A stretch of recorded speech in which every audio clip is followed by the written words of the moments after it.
जय मसीह की बच्चों, आइए एक्शन सॉन्ग के लिए तैयार हो जाते हैं।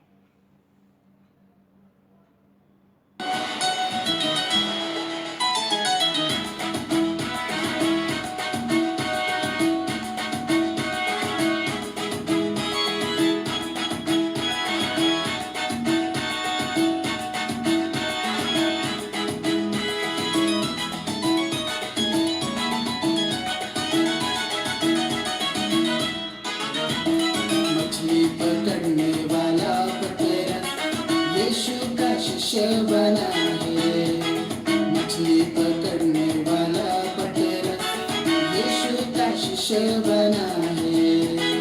अय्या हो, अय्या हो, अय्या हो, ओ, अय्या हो, अय्या हो, अय्या हो,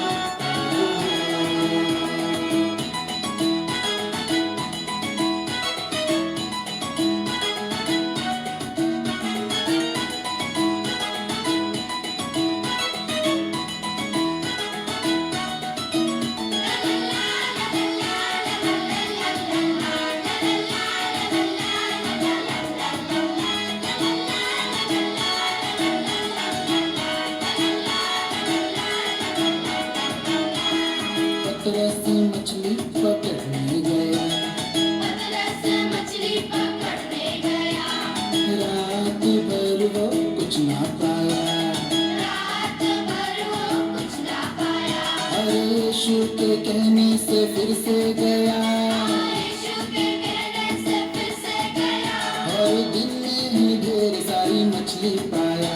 और दिन में ही ढेर सारी मछली पाया। अय्या हो, अय्या हो, अय्या हो, ओ, अय्या हो, अय्या हो, अय्या हो, मछली पकड़ने वाला पतरस यीशु का शिष्य बना है। मछली पकड़ने वाला पतरस यीशु का शिष्य बना है। अय्या हो, अय्या हो, अय्या हो, ओ, अय्या हो, अय्या हो, अय्या हो, अय्या हो, अय्या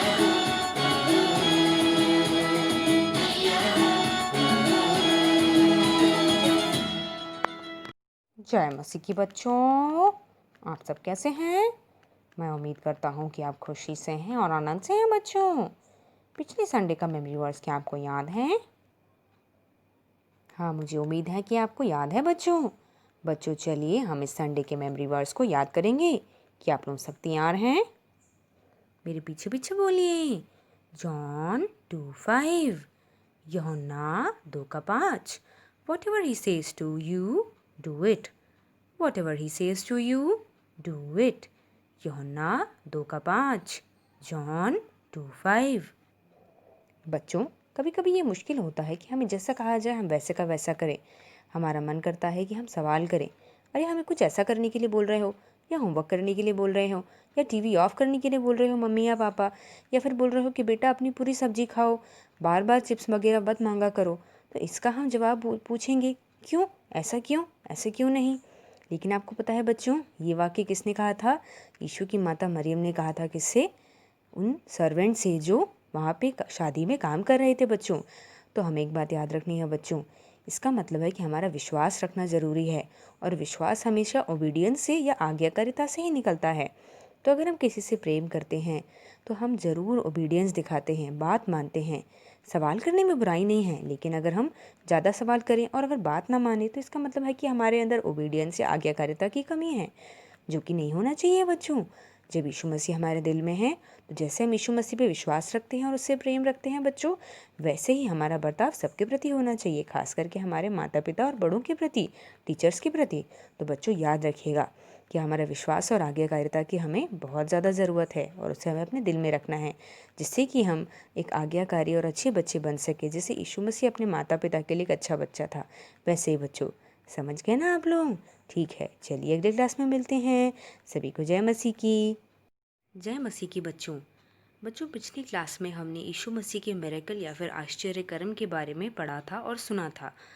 बच्चों, हमने उसमें यह देखा था कि यीशु मसीह कैसे जल को किसी चीज़ में बदल देते हैं, यानी कि दाखरस में। बच्चों, आपको ये दिखाई दे रहा है कि यीशु मसीह किसी को बता रहे हैं कि तुम्हें क्या करना है। मतलब कुछ अलग अलग मिट्टी के बर्तन हमें दिखाई दे रहे हैं। बच्चों, ये जो मिट्टी के बर्तन है बच्चों, इसमें पानी भरने के लिए यीशु इस सर्वेंट से कह रहा है, यानी इस दास से कह रहा है। बच्चों, इसके बाद अब क्या होता है हम देखते हैं। बच्चों, ये देखिए बच्चों, आपको दिखाई दे रहा है यहाँ पे एक आदमी ने हाथ में एक कप या ग्लास पकड़ के रखा हुआ है और उसमें से वो दाखरस छलक रही है।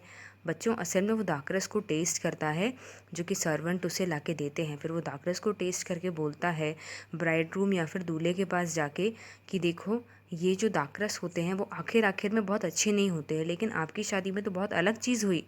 और ये जो आदमी है, ये उस शादी के खाने और वगैरह सब चीज़ों को देखने का वो रिस्पॉन्सिबिलिटी है, उसके ऊपर जिम्मेदारी रहती है। और वो जाके ब्राइड ग्रूम की तारीफ़ करता है, दूल्हे की। ये तो बहुत अच्छी बात है। आखिर आखिर में तो बिल्कुल पानी मिली हुई चीज़ें रहती हैं, लेकिन ये तो सबसे सबसे अच्छा, सबसे स्वादिष्ट आपने दाखरस बचा के रखा हुआ है। और बच्चों, यीशु मसीह का ये सबसे पहला आश्चर्य कर्म होता है, जो कि गलील के काना में होता है।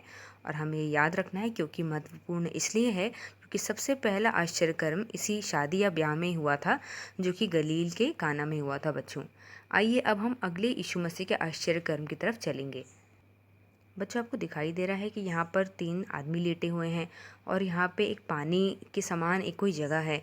तो बच्चों, ये असल में बेथसदा नाम की जगह है, जो यरूशलेम में है, और इसको शीप गेट करके इस जगह को बोलते हैं। बच्चों, इसके बारे में क्या खासियत है कि ये जो हमें मनुष्य यहाँ अलग अलग प्रकार के दिखाई दे रहे हैं, वो असल में बीमार लोग हैं, जो कि चंगे होने के लिए इस नदी के पास लेटे हुए हैं, यानी इस पूल के पास लेटे हुए हैं। पर इसका फ़ायदा क्या है बच्चों?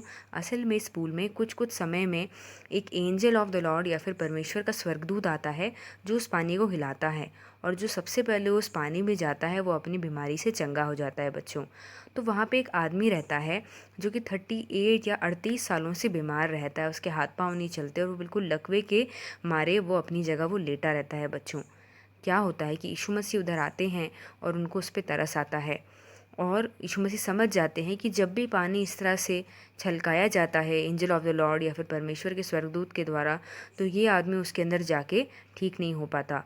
और इसलिए यीशु मसीह उससे बोलते हैं, क्या तुम चंगे होना चाहते हो?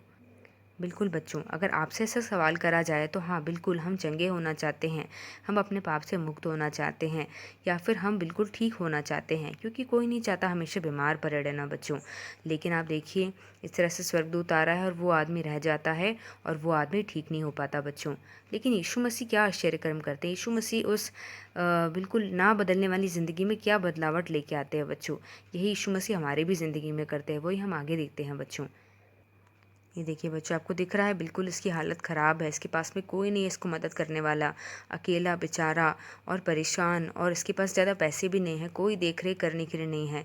इतनी दयनीय हालत में यीशु मसीह, इतना बड़ा परमेश्वर उसके पास क्यों आएगा? नहीं, यीशु मसीह ऐसे ही दया दया वाली हालत में, बहुत बुरी हालत में, बहुत बेकार कंडीशन में हमारे पास अवेलेबल रहने वाला है, उपस्थित रहने वाला परमेश्वर है, जो हमें हर मुसीबत से निकालने के लिए तैयार है और हमें डिलीवर करने के लिए, छुटकारा दिलाने के लिए तैयार है। बच्चों, लेकिन इसलिए यीशु मसीह ने उस आदमी से पूछा, क्या तुम चंगाई प्राप्त करना चाहते हो? वैसे ही बच्चों, अगर हम में से कोई भी है जिसने यीशु मसीह को अपने दिल में नहीं बुलाया है, तो यीशु मसीह हमसे पूछना चाहता है, क्या तुम अपने पापों को अंगीकार करते हो? क्या तुम जानते हो कि मनुष्य ने पाप में ही जन्म लिया है? और क्या तुम जानते हो कि तुम्हें मेरी ज़रूरत है? यीशु मसीह बच्चों आज ये सवाल हर एक से पूछ रहा है, हर एक बच्चे से पूछ रहा है। बच्चों, हमारा जवाब क्या है? अगर हमने यीशु मसीह को अपने दिल में नहीं बुलाया है, तो हमारा जवाब होना चाहिए, हाँ यीशु मसीह, मैं चाहता हूँ या चाहती हूँ कि आप मेरे दिल में आ जाइए और मेरे राजा और प्रभु के रूप में मेरे दिल में रहिए। मेरे सभी पापों को माफ़ कर दीजिए, क्योंकि मैं ये मानती हूँ कि आपने मेरे पापों के लिए कलवरी की क्रूस पे जान दी, आप मारे गए, गाड़े गए और तीसरे दिन जी उठे।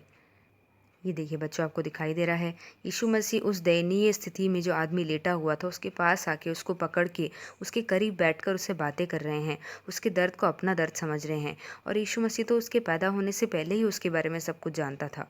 तो आपको नहीं लगता बच्चों कि वो हमारे बारे में भी जानता है? बिल्कुल, जो यीशु मसीह काना के गलील के काना में एक बड़ी चंगाई दे सकता है, और जो इस मनुष्य से भी इतने प्रेम से बात कर रहा है और सब कुछ जानता है, वो हमारे विषय में भी जानता है। बच्चों, हमारे हर एक मुसीबत, कष्ट, तकलीफ़ को जानता है, लेकिन सबसे पहले उसे हमें अपने दिल में बुलाना है। अगर हमने उसे अपना उद्धारकर्ता नहीं स्वीकार किया है तो, और उसके बाद बच्चों बिल्कुल हमारे जीवन में एक परिवर्तन हमें दिखाई देगा बच्चों। ये देखिए वो उस आदमी से बहुत ही प्रेम से पूछ रहा है, क्या तुम चंगे होना चाहते हो? और यीशु मसीह उसके दर्द को अच्छी रीति से समझते हैं बच्चों, जैसे वो आज हमारे और आपके दर्द के समझते हैं बच्चों। ये देखिए बच्चों, आपको दिख रहा है यीशु मसीह ने क्या करा।